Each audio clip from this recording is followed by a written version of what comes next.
Welcome back to Coast Vue. Look, one of the real joys of my job is the opportunity to make new friends. And if you're a regular listener, you know that Steve Azar is a really good friend, and he's on the show regularly. He has a show on SuperTalk in the Mississippi Minute. He's a music and cultural ambassador for the state of Mississippi. He's a songwriter and recording artist, and has a great story to tell, and he loves this great state. He actually has a really important charity event coming up. We'll talk about that in just a second. But before we go any further, let me welcome my friend Steve Azar back to Coast Vue. How you doing, my friend? Hello there, Brother Ricky. Kyle in the background. Hey, brother. Hey, guys. So you're okay. So for the radio audience, they don't see this, but you're in a tire store. Hey, the last time I was in this tire store, I had dropped off my 1990 Jag to get new tires, and they called me when I got home and said an 18-wheeler missed a red light, and they bowed up into the place and they hit my car. So I'm supposed to get, that was January 8th, and I'm supposed to get my car today back from the shop and get the tires finally put on. So I'm back at the scene of the crime. Well, look, hey, listen, man. I think of you every Monday when I do Super Talk Outdoors, and as I did this past Monday, I always thank you for letting us use One Mississippi as the theme song for Super Talk Outdoors. I'm so proud of you, man. I'm excited about that being the new state song for the state of Mississippi. And what's the feedback been like? It's incredible. I can't go anywhere and everybody's saying congratulations. I think it means a lot to a lot of folks. And that's the reward, obviously, but I know it was like working a real record in radio. I drove everybody crazy. And it was difficult at times, but I think the process has to be difficult because it's an important decision everybody's making. So I totally get it. I'm just glad I've been in the music business my whole life so I could endure it.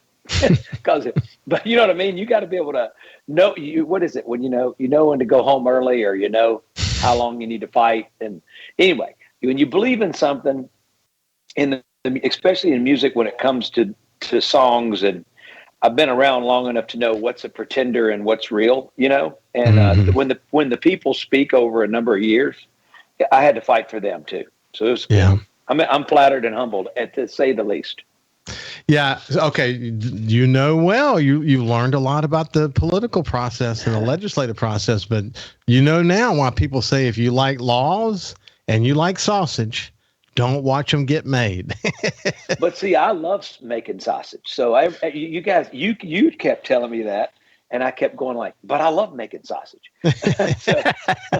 So anyway, it's funny. I say, after being a publisher for 16 years of my life, and obviously being very close to the legislative process as a result of that, I came to appreciate that the democratic process, the whole notion of democracy, it's very slow moving, and it's for a reason. It's for a really good reason, because the people who are in the legislature, they represent areas of the state, each having their own unique flavors, their own unique requests, their own unique thoughts about how we ought to go forward. And it requires a lot of debate and trade-offs. And, some people call it ugly process, but I don't really see it that way. I say I don't either. That it results in usually making sure we don't do anything super stupid. Right. You know what I'm saying? You're able to take that out, and the things that ultimately happen, while you may balk about some policies, et cetera, it usually helps us do things that are going to help the state. And that's the beauty of the process. Yeah. And that is the beauty of the process. And the good news is, I've been around long enough to know that people can be converted to. A lot of people have they have what's in their heart and what they've been working on or thinking about. And when something all of a sudden comes up, and I just feel like what we were able to do is finally break through the wall that needed to be broke through. And for a long time, you and I talked about this for a long time. And so, the process is the right way. And I admire everybody there. And the 10% that may have not approved, which was what was a small number, but that number matters to me. So my goal is to win them over. let the song win them over.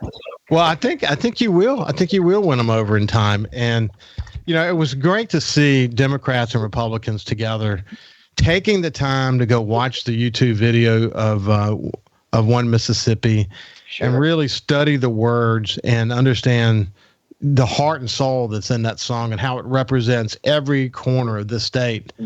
They took the time to do that, didn't they? Yeah, I mean, they really did. And I'm going to tell you, this is what lets me know that we didn't mess around. And I'm grateful, by the way, to all of whoever's listening. I'm so grateful. It's important. A song, to me, a song, it's not about politics. It's a song. It doesn't know any better, and nor should it. This is for everybody, and also, I played it for Morgan Freeman, and Morgan has not done anything with me since Waiting on Joe in 2001, right? And we had a pretty good effort with that. But he wants to be involved in doing something video-wise. He loves it. And so, that means a lot too. So we're Marty Stewart's all excited, and I'm gonna try to get Cedric at Burnside involved, and I love Jericka Singleton and Dorothy Moore. I'm gonna go see a lot of folks and hopefully we can put something together and sort of We Are One Mississippi concept. But wow, anyway, that's awesome, buddy. We're working on things, and I'm a little ambitious with it. And it's touring season. We're all on the road, so it's kind of difficult. So we'll see. How's it going for you? What you've been doing besides the charity event? We'll come back in the next segment. But what you been up to? I'm producing a new act from Jonesboro, Arkansas, and he's 16, just turned 17, I think. And incredible act, and it's been fun to do that. And then just played a bunch of charity events recently all over the country, and playing gigs. So it's I'm doing a lot more than that. That doesn't sound like I'm doing anything, actually. So yeah, but this charity event, we got 25 states worth of people coming in this week, and they start to. Reggie Smith comes in tonight. We already had some folks come in yesterday. They want to come to the Delta for a whole week, and there's a good and bad thing about that, because I get tired, but it's a blessing. That's really good. Real quick, again, we'll come back to the specifics of the charity event in the next segment. But how's your family doing? Oh man, thank you so much. They're doing good. Gwen sends love. How's Ann and the family? She's doing really well. How's medical school going? Hey, year one, he kicked tail. So he's doing research. He's there right now doing research. Yeah. So he'll be coming home. Adrian will be coming home. He did really well. He seems very comfortable. And he just loves it there. He loves the folks. He loves the teachers, loves his fellow students. So that makes me feel good. Is your daughter still in Spain? Chicago now. Oh, cool. She's in working at a restaurant, doing concept stuff from front to back. And they do case studies, so she's going to work there all summer. And then she actually just called me for backstage Chris Stapleton, and I said, okay, here's the deal. I don't know if I want you backstage anywhere. You're my baby girl. Second of all, let me work on it. So I just got the text a minute ago. So I got to fulfill my fatherly music duties. Yeah, no doubt. And then how are things going out in California? Yeah. Strack's doing wonderful. He's his feature film is finally coming out. They'll do the film circuit first. It's called The Venality, and he made it down here. But his main actor has got a pretty good substantial role in Stranger Things right now. So it's good timing, and he's doing wonderful. He actually colored the Patrick Mahomes Super Bowl commercial. So he didn't even know it was going to air on the Super Bowl, but he's doing really well. That is really awesome. That's really awesome. So let's go ahead and start the conversation around your charity event, but why don't you kind of give people an overview of it, and then we'll pick it up on the other side at the end of the break. Delta Soul, we're in our 11th year. We've donated a little over $1 million to the Arts for Kids programs and scholarships. We don't have our own programs. Our foundation, my wife and Gwen and I's foundation, is the Steve Azar St. Cecilia Foundation, and it's all about trying to support the arts. And we bring in celebrities from all walks. We play some golf, and our sponsors have been tried and true. It's been absolutely brilliant, and how generous folks can be, even especially during COVID and after COVID, or hopefully we're after it totally. But the bottom line is, it's it's an incredible team and committee that we have that have been with us since day one, and it runs pretty smooth within reason, Yeah, you had to make a lot of adjustments during the pandemic, I remember. So it's probably exciting to have sort of a face-to-face, trying to get back on track again. Hey, when we come back, we'll continue our conversation with Steve Azar. He's the music and cultural ambassador for the state of Mississippi. He has a terrific show. I listen to just about every single one of them in a Mississippi Minute. The people that he talks to, so much insight. He's a great interviewer. And, of course, his song, One Mississippi, just became this new state song for Mississippi. So when we come back, we'll continue our conversation about the Delta Soul Celebrity Golf and Charity event that's coming up. We'll see you after this break. Welcome back to Coast View in the final segment, where I have my friend Steve Azar with us. When you first had this vision, first of all, for your foundation, and then the opportunity to do this Delta Soul Celebrity Golf and Charity event, did you ever think that it would become such a wonderful annual event as it has become? I think that I can tell you that 3 months before the first one, I was alarmed. You know what I mean? And what are we doing? You can't put on some event and it costs us money and you don't do what you're there to do, and that is be able to donate and donate substantially. You know what I mean? And so after that, it's, I got to tell you, I quit worrying about weather. I quit worrying about, God's got his plan. We're going to get through it. We've had weather and we've dealt with it. Sometimes bad weather gets you to make better decisions than you'd ever make. Like we took the big night, and instead of setting it up outside, everybody's hot all day. We moved inside, and it's air conditioned in there. And I'm going like, why would I have never done this? But the committee that we have, y'all, it's insane. I mean, they are unbelievable. They're tried and true. They know all the celebrities. They know when they book the flights from Elizabeth and Liz. They do all our transportation from air to ground, and everybody loves them. And they all, they know they're being taken care of. And anyway, our team, if I start naming, I can't stop.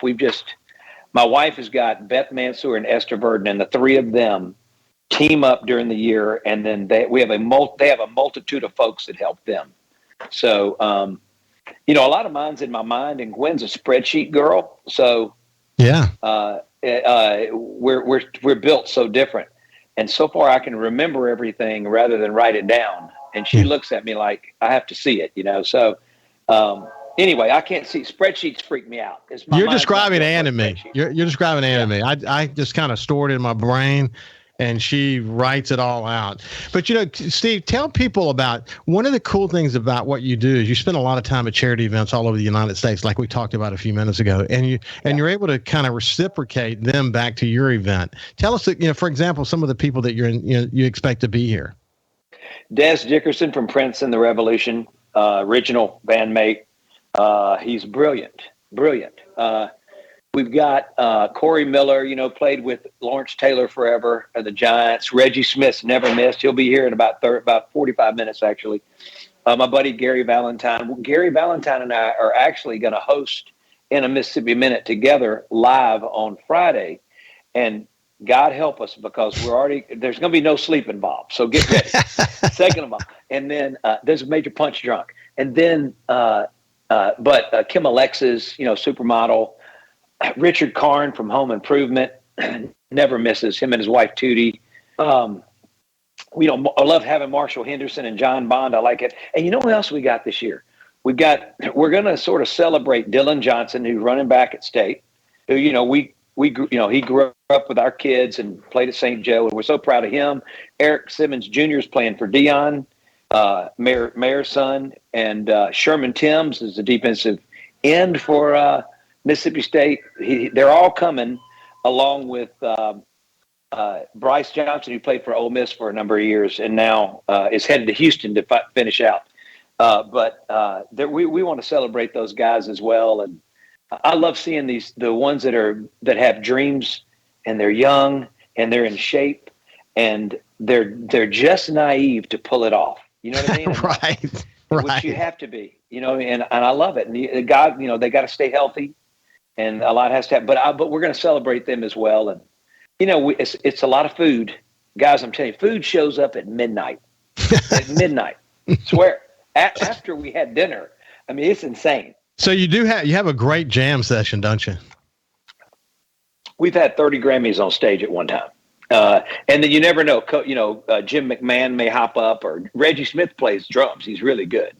So all of a sudden you look back there and you see some of the Hootie Blowfish guys, Mark and Dean, and then you look at Reggie Smith there, and you look at it used to be, I remember Coach John Fox when he was coaching the Broncos, and everybody's playing music, and I said, something's wrong with this picture, but it's a beautiful wrong. It's a good wrong. And you never know, like I remember Coach Fox one year, you live and breathe, you don't live and die by the auction, but the auction's pretty special.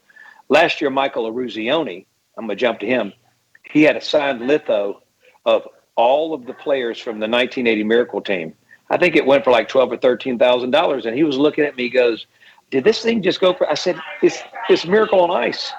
And two of the guys have passed away, so you can't get it anymore, So Coach John Fox one year he was feeling good and started to auction off his Super Bowl tickets. And which are good tickets, right? And I remember going for $50,000, and I was looking at them. I said, "We just do make $50,000." So it's the fellowship and the generosity of not only our sponsors but our celebrities and everybody. They're always giving, and I got to tell you something. They love Mississippi more than any place they've ever been to, and they show it because they come in early now and they leave late, which is difficult on my body. I just want you to know. Well, that says a lot about you as a friend, and I don't know if I know many people who have more friends than you. But hey, listen, good luck with your event, my friend. I love you, brother. Thank y'all so much. Love you too, my friend, and we will see you tomorrow. Have a great day. From the tire store.